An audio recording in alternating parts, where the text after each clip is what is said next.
Hello, model railroad fans. This video is going to be about how I'm improving my well cars.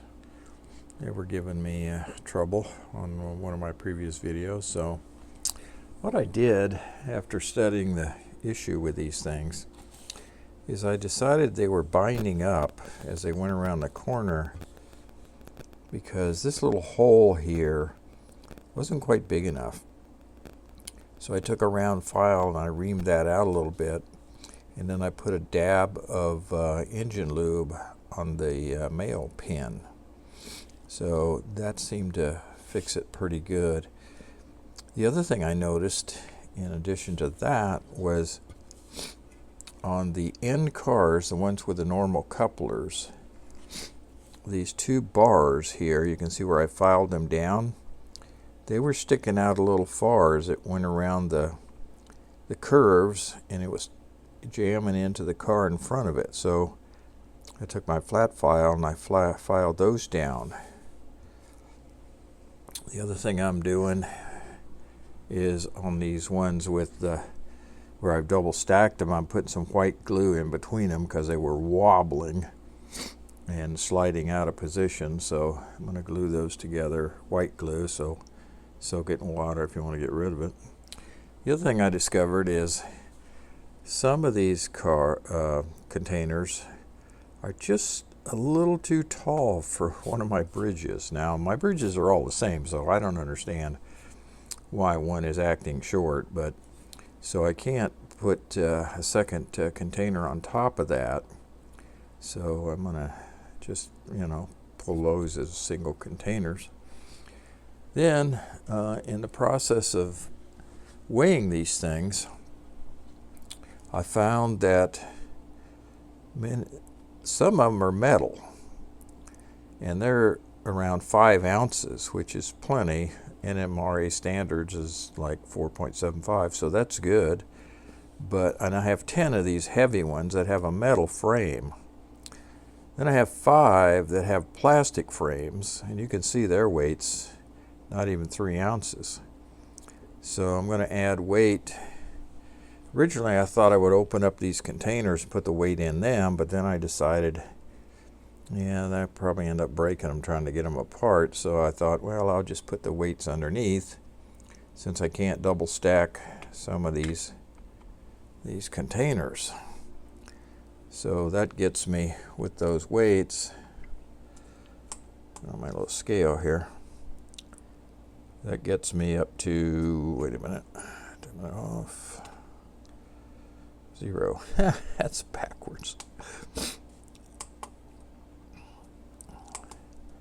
What am I doing here? 0. 8 ounces. Yeah, okay, fine.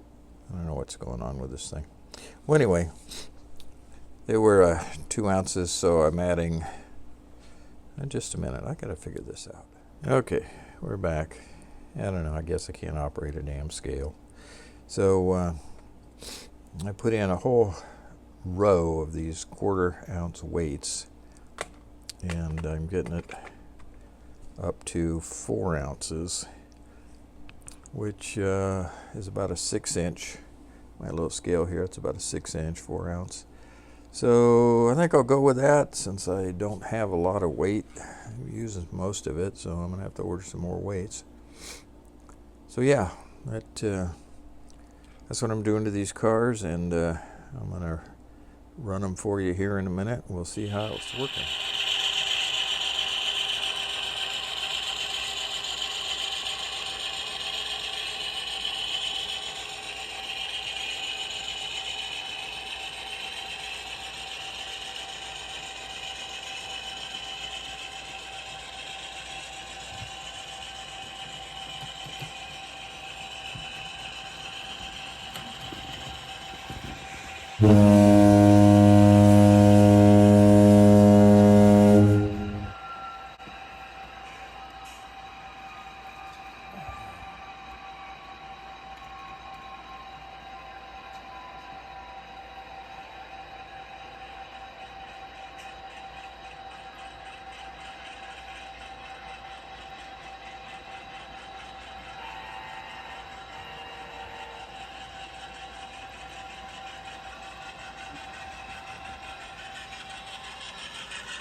Okay, model railroad fans, I think just that one mess up, and I think that's because these cars are still too light.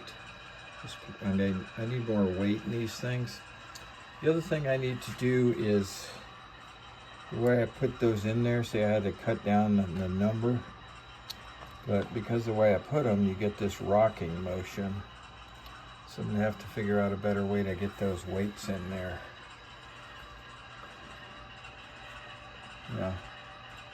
So I still got a little more work to do, but as you saw, just one of the light cars went off the track at a turnout. Otherwise, working pretty good. I think I'm pretty happy now. Thank you.